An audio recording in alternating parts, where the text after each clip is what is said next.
Olá, tudo bem? Sou professora Nara, leciono língua portuguesa para o primeiro ano no CEPI Presidente Castelo Branco. Primeiro, gostaria de falar para vocês que estamos com saudades, mas estamos preocupados com vocês e com seus familiares. Cuidem-se, protejam-se, certo? Mantenham o distanciamento social, usem máscara, coisas que a gente está cuidando da saúde um do outro, tá bom? Como isso é importante, não é verdade? E hoje nós vamos falar sobre a tipologia diária.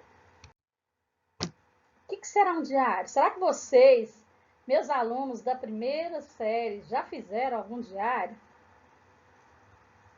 Você sabe o que é um diário? O diário é um gênero de texto pessoal em que uma pessoa relata experiências, ideias, opiniões, desejos, sentimentos, acontecimentos e fatos do cotidiano. Ainda que com a expansão da internet e o diário manuscrito tem sido pouco explorado, muitas pessoas preferem produzir seus textos com papel e caneta. Na comunicação virtual, os blogs se assemelham aos diários, uma vez que muitos possuem as mesmas características e, por isso, são comumente chamados de diários virtuais. Vamos ver algumas curiosidades? Além dos diários pessoais, podemos incluir na mesma categoria os diários de viagem, que relatam experiências sobre determinado passeio. Já chamados diários de ficção, são textos literários criados segundo o modelo confessional dos diários. Observe que os diários podem ser importantes documentos históricos de testemunho que revelam uma época, por exemplo. O famoso diário de Anne Frank. Inclusive, esse diário de Anne Frank, a maioria de vocês, alunos do CEPI Presidente Castelo Branco, receberam, né, doações da nossa escola. E a leitura é bem interessante, porque é uma linguagem bem próxima de vocês. E lá diz que a autora adolescente e ainda aborda sobre os dias em que passou escondida na Holanda, durante o período do Holocausto, porque ela era judia. Então são relatos bem interessantes e com certeza, se você tem esse seu livro na sua casa, faça a leitura. É uma viagem maravilhosa pelo mundo das linguagens. Os diários, como será que eram os diários antes da internet? Quem viveu antes da expansão da era da informática deve lembrar da produção de diários. Eu falo isso porque eu vivenciei isso. Acredito que seus pais, né, avós e vocês também, de uma certa forma, também gostam de escrever algumas coisinhas, né, dos seus momentos, fazer algum relato, alguma coisinha assim, certo? E também esses textos podem incluir algumas fotos, figura, bilhete, anotações, poesias, desenhos. Porque quando estávamos no presencial, eu via isso explicitamente nos seus cadernos, né? Então, as suas formas de expressão é bem interessante e mostra que a adolescência tem esse contato maior com o diário, tá? Mesmo que vocês tenham lá seu diário virtual, sem problema, mas a gente vê e vivencia porque está muito presente na sua vida. Também eram chamados de agenda, sendo, portanto, um diário íntimo entre o escritor e o papel. A palavra diário, ela vem do latim, que significava diarium, e ela está relacionada com o termo dia e pode ser considerada uma autobiografia. Por quê? Porque ali você vai relatar, você vai contar o que está acontecendo todos os dias, né? Por exemplo, quem quer fazer um diário todos os dias, vai lá relatar como foi o seu dia. Né, que até a gente brinca e chama de diário de bordo. E os diários, eles eram produzidos para serem lidos somente pelas próprias pessoas, ou por um amigo muito íntimo, pois reunia diversos segredos. Alguns tipos de diários até incluíam um cadeado com chave. Falo para vocês ainda buscarem entre seus familiares quem já teve um diáriozinho, como está ilustrado aí para vocês no vídeo. Ou tem, às vezes ainda tem esse diário até hoje, é bem interessante. Nesse momento que nós estamos vivendo de reclusão, dá uma olhadinha, não é verdade? Vai que algum familiar seu tem um diário para mostrar para vocês e reviver e relembrar essas lembranças. Olha que interessante, como que era, né, de determinada época, como que é, como que está vivendo hoje, ontem e por aí vai. Bem interessante. Sem dúvida, a linguagem utilizada nos diários pessoais era informal, coloquial, despreocupada e familiar, com expressões populares e gírias que marcavam a oralidade dos textos, haja vista seu momento e número reduzido de leitores. Porque o diário ele é pessoal, ele é íntimo, é uma coisa sua, certo? A não ser que você queira compartilhar e mostrar ele para alguém. Tudo bem também.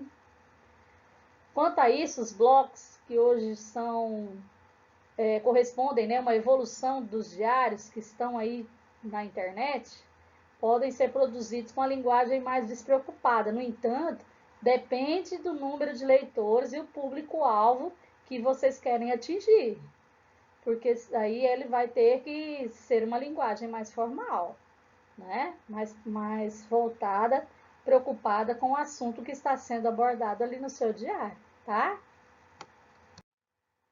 Quais são as características de um diário? Relatos pessoais, histórias verídicas, registro de acontecimentos,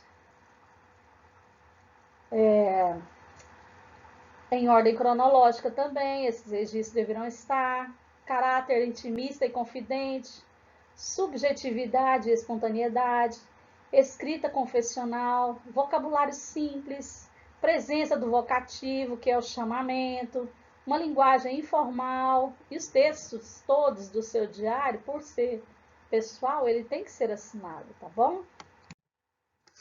Qual é a estrutura textual? Como vamos fazer um diário?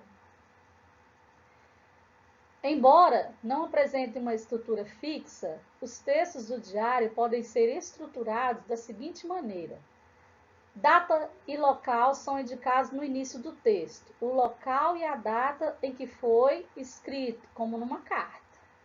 Vocativo geralmente é incluído no começo do texto, como querido diário, querido amigo diário. Em alguns casos, as pessoas preferem inventar um nome fictício para ele, como se fosse um amigo íntimo. Corpo de texto onde se desenvolvem os relatos diários, as ideias, as sensações do autor. Assinaturas, normalmente, os diários são assinados a cada dia. No final do texto aparecem o primeiro nome, uma expressão de despedida, boa noite, abraços, até amanhã e assim sucessivamente. Exemplos de diário. Para compreender melhor a estrutura desse gênero textual, segue abaixo um exemplo de diário pessoal. Vamos ver? Passo Fundo, 31 de outubro de 1997. Querido diário, hoje já acordei com uma sensação estranha, talvez por ser o dia das bruxas. Como habitual, fui à escola e logo pude entender que algo inusitado iria acontecer. Tivemos 2 aulas vagas, pois o professor de geografia ficou doente. Na sala de aula, a Ana e a Célia ficaram dando risadinhas e olhando para mim. Depois veio o Hugo e me disse que eu tinha um chiclete no cabelo. A minha questão foi: quem colocou ele ali? E por que, ao invés de me falar, ficaram rindo da minha cara? Fiquei muito chateada com a atitude delas e de outras pessoas que passavam bilhetinhos enquanto aproveitavam para olhar para minha cabeça. No recreio, não tive coragem de falar com elas e fiquei no meu canto, lendo a matéria de história e aproveitando para responder as questões que a professora passou na aula passada. Quando cheguei em casa, né, fiquei com a cabeça enfiada no quarto o dia inteiro, pensando que eu não queria mais voltar para a escola. Depois de tanto pensar, resolvi enfrentar o problema e escrevi uma carta para Ana e para Célia. Acho que ficou bem legal, ainda que no texto eu não reprovei a atitude delas, pelo contrário, convidei elas para serem minhas amigas. Gosto delas, mas não gosto de injustiças, de caçoar dos outros. Acho muito feio rir de um defeito ou da desgraça alheia. Eu sei, tenho um coração mole. Tomara que amanhã isso não aconteça. Sobre isso, estive pensando qual profissão gostaria de ter no futuro e não cheguei numa conclusão concreta. Uma coisa eu sei, quero ajudar as pessoas a fazer a diferença no mundo. Tenho fé nisso. Termino esse dia com a frase de um autor que gosto muito, do Drummond. Há campeões de tudo, inclusive de perdas de campeonato. Boa noite, Helena. Interessante, né? O relato dela. Então, assim, ela fala que estava chateada e tal, mas ela soube sair bem dessa situação e encontrou até uma solução para o problema dela, chamar essas meninas para ser amiga dela. E com isso ela vai resolver o seu próprio conflito interior. Ela ficou chateada e não gosta de injustiça social. Olha só. O diário também ele é uma autoajuda para nós que às vezes temos algum momento em que temos dificuldade em lidar com algumas situações. Então, ele, nesse momento de pandemia, pode nos ajudar muito a colocar no papel, a transpor as nossas emoções, nossos sentimentos, nossos medos, as nossas angústias, certo? A seguir, nós temos as atividades referentes a essa aula, aí a temática que nós vimos até o momento, tá? Eu quero que todos vocês tenham uma excelente semana. Mais uma vez, vou reforçar aqui: protejam seus familiares, usem máscara, mantenham o distanciamento social. E eu deixei uma frase aqui para que vocês reflitam. Resiliência é a capacidade de se recuperar de situações de crise, aprender com elas e ter a mente flexível e o pensamento otimista, com metas claras e a certeza que tudo vai passar. Como eu já falei para vocês, tudo isso que nós estamos vivenciando hoje vai passar, mas a gente tem que ser forte, firme e não desistir, jamais. Às vezes temos dias ruins, mas temos dias bons também, tá? E é isso que nos faz fortes e solidifica cada vez mais quem somos. Então, por isso, reforço: não desistam, persistam sempre, tá bom? Estou aqui, conte comigo sempre que precisar, tá? Vocês têm aí o meu WhatsApp, pode me mandar áudio, vídeo, o que vocês precisarem, estou aqui. Contem comigo e na próxima aula estaremos juntos novamente. Um beijo, fiquem todos com Deus e mais uma vez, cuidem-se.